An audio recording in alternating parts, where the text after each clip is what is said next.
Okay, so one of the biggest hits I have on all of my videos on YouTube that does probably 51% of views on a single video is the incubator. And I've had lots of questions from people all around the world about how the incubator works. Now what I'm going to do is I'm going to, what is it, it's the end of January, probably in another month, I'm going to do a whole sequence, a weekly update on how we get this thing started, putting the eggs in, setting everything up, candling them, moving forward, taking down notes as to the hatch rate. A lot of people have been asking about hatch rate. Now, in my opinion, you can't look at an incubator and say, you know, this one has an 80% hatch rate, and this one has an 82% hatch rate, and this has... so that's kind of a thing that people want to know. It's all about hatch rate. The incubator is a small portion of that. Now, this unit, whatever you set it at, humidity and temperature-wise, that's what it's going to produce in the cavity, and it's going to maintain that. Now, so it could have, you know, close to 100% hatch rate, which is usually unheard of because it's just that you usually don't get 100. But the main focus you want to look at is feeding, your feeding habits and the health of your flock. So that's what's going to provide you with those higher numbers. Not just the incubator alone. So I just wanted to get that out there. Now, price-wise on running this unit was another question that I had. I don't think I have. Yeah, I've got it over there. I've got a unit that actually measures the voltage, the amperage, the wattage, and there's even a section in there that I can plug in a number as to how much we pay for electricity, and then how much we're spending over that period of time. So I'm going to also run that so that you guys get a full understanding of what it costs to run this unit. This is a new bin that I had put in. There was a metal bin. If you'd watched one of those older videos, you'd have seen that I had a leaking issue in it. Now I've tested this bin. It's just a plastic container, which I looked all over for this perfect size, and I got it. So that's that's going to work really well, I find. And then the watering of it. So there was a question about how you can hook this up to a garden hose. Now we're in a building here. I could run some plumbing. There's no plumbing in this building. But what I've done is I've just taken an old camping container and I've hooked it up and plumbed it into the back. So it's all a gravity-fed system. And there's a little float valve in here, heats up and maintains that. And I just have to, every day, come out and then add some more water to it and just make sure it's topped up. So that's worked great. So stay tuned for that, because that's going to be, like I said, within the next month, we're going to be starting to get that going. And start having some young and some chicks and some ducklings and all that fun stuff, babies. Okay, welcome to our feed room. It's probably about 2 degrees in here. I can see my breath, but I'm nice and warm from the fire in there, so it's nice to cool off a little bit. So this is the barn. This is our feed area. So you can see here, this here is our barley. We have our oats here. We have some more barley there. Wheat over here, a whole bin of canola seed, and our lentils over here. So what we've been doing is we've been, Tara's been mixing it up in these containers and putting in by scoop, like a couple, what is it, 3 scoops of wheat, a couple scoops of barley, and a scoop of, and a scoop of oats. And then she's been putting in some lentils and some canola seed in there, and then feeding it to them. And we've actually had, there was a lady that ran out. She's got her own chickens, and they stopped laying, which they often do in the wintertime due to, due to the lower light levels. She ran out of eggs, and she contacted us and said, I need some eggs. Do you have any? I said, yeah, we have some. So we got her some eggs, and it was a friend of a friend. And we heard back, and she says, I don't know what you guys are doing with your chickens, but your eggs taste fantastic. So it works good. We're doing something right. But it's just understanding, you know, what the bird needs and how we can offer that and make sure we're not missing anything out. So this is kind of our feed setup. You can see these bags here. These are the bags we've been getting in, a bag of barley.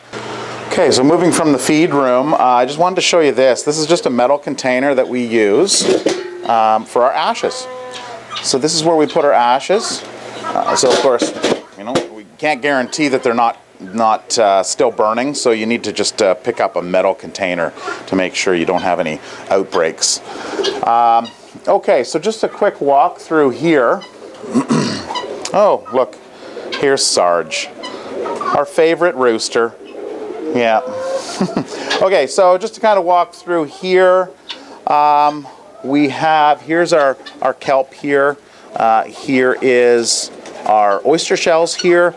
And I noticed Tara doesn't have an eggshell one, so she probably picked that up to swap it out. But oyster shells do the same thing. They provide the calcium. You can see here. Here's the container that we put in with the ashes. There's actually some larger chunks in there, probably because I didn't sift out enough in the spring. But that'll be fine. You know, we can pull out those large chunks and we can throw it back into the, oh girls, we can put it back into the fireplace and reburn those ashes or those coals. That's fine. So there they go, enjoying their feed. Everything's good. Turkey. And it's a little dark back there, but Tom's back there. And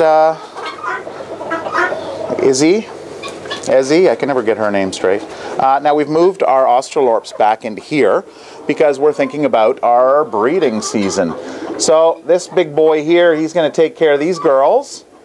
And once 4 weeks go by, we should have some pure eggs. And again, Lucy and Turbo and Tinker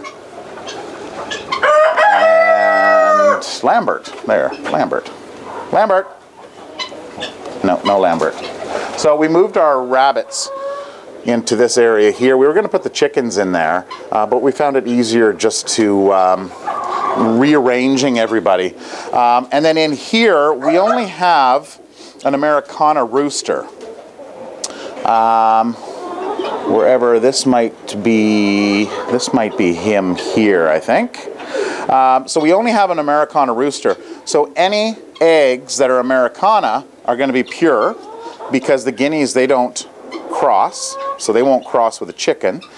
So out of here, we'll collect all the eggs and we'll have guinea eggs, we will have chicken eggs, but anything that hatches out of those chicken eggs, anyone with puffed cheeks will be the Americana, so they'll be the purebred Americanas. So that's kind of how we've figured that all out. Okay, so I went and I grabbed my jacket because I figured, well, might as well show the other animals, you know, give an update on what's going on outside. It's fairly warm, it's just below freezing, so we've had some luck with that, and it's a sunny day. So if we look outside here, there's Barry eating. No, that's Rico, and then Barry's over there. So, hey boys. They're coming around nicely. Oh, and here's the two little piglets, the Julienne pigs, and they want to go inside. You guys want to go inside? You know where their feed is, don't you?